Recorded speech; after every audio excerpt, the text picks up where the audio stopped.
Operation ट्रैकडाउन के तहत Bhiwani police ने तो शाम के एक पुराने संगठित अपराध मामले में सोनू और विकास को भी गिरफ्तार किया गया है।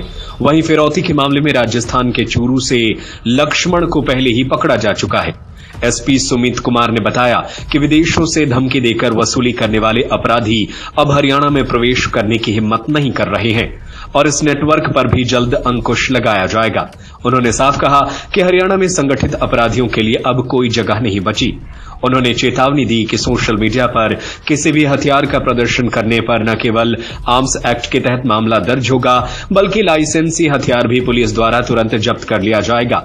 एसपी ने बताया कि राज्य भर में अब तक करीब 1000 संगठित और गंभीर अपराधियों को गिरफ्तार किया जा चुका है, जबकि भिवानी जिले से 23 अपराधी पकड़े जा चुके हैं। हाल ही में रिवासा गांव के 3 बदमाश विशांत, ओमवीर और योगेश को गिरफ्तार किया गया है। उनके पास से 2 पिस्तौल, 4 मैगजीन और 4 कारतूस बरामद किए गए। पुलिस ने उन सप्लायरों तक पहुंचने के लिए मध्य प्रदेश में भी अपनी टीम भेज दी है, जहां से ये हथियार लाए गए थे।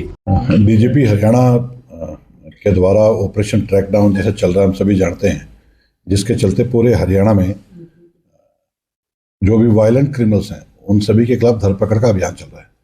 उसी कड़ी में भिवानी के अंदर भी जो वायलेंट क्रिमिनल्स हैं उनकी पहचान की गई और पहचान करने के बाद उनके सबके खिलाफ पुलिस के द्वारा ऑपरेशन स्टार्ट किया गया। पिछले 3 दिनों के अंदर पुलिस के द्वारा 2 ऐसे अपराधी जिनके ऊपर 5-5 हजार रुपये का नाम था, वो अरेस्ट किए गए।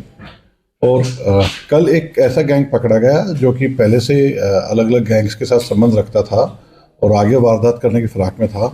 उन लोगों को अरेस्ट किया। 3 आरोपी इसमें अरेस्ट किए गए।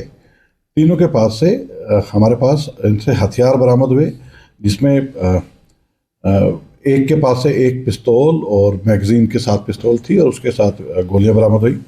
दूसरा जो अपराधी है उसके पास से भी वेपन, मैगजीन और कारतूस बरामद हुई। और तीसरा जो अपराधी है उसके पास से भी 1 पिस्तौल मैगजीन के साथ और उसमें राउंड से बरामद हुए। इन सभी का प्लान था कि आगे अपने गैंग के चलते और किसी वारदात को अंजाम दें, लेकिन उससे पहले पुलिस ने इनके ऊपर, क्योंकि ये ऑपरेशन ट्रैकडाउन में ये हमारे रडार पे थे, तो उसके तहत इनको अरेस्ट किया गया। तो ना केवल एक अन्य वारदात को रोकने में सफलता प्राप्त हुई, और क्योंकि किसी गैंग से संबंध रखते थे, ऑर्गेनाइज गैंग का ये हिस्सा थे, तो ऑर्गेनाइज गैंग के सेक्शन के तहत व आर्म्स एक्ट के सेक्शन के तहत इनको अरेस्ट किया गया। आज माननीय न्यायालय के सम्मुख इनको पेश किया जाएगा। ना केवल इनके गैंग के पीछे जो लोग हैं उनको फर्दर इस पर कार्रवाई की जाएगी। जहां से इन्हें हथियार भी बरामद किए हैं उन लोगों को भी ट्रैक डाउन करके जल्द से जल्द गिरफ्तार करके माननीय न्यायालय के सम्मुख को पेश किया जाएगा। पुलिस का स्पष्ट संदेश है कि अपराधियों को मदद करने वाले लोग भी निशाने पर होंगे और उन पर भी संगठित अपराध के तहत कठोर मुकदमे दर्ज किए जाएंगे। भिवानी से अशोक भारद्वाज की रिपोर्ट। सत्य खबर, सत्य, सटीक, बेबाक।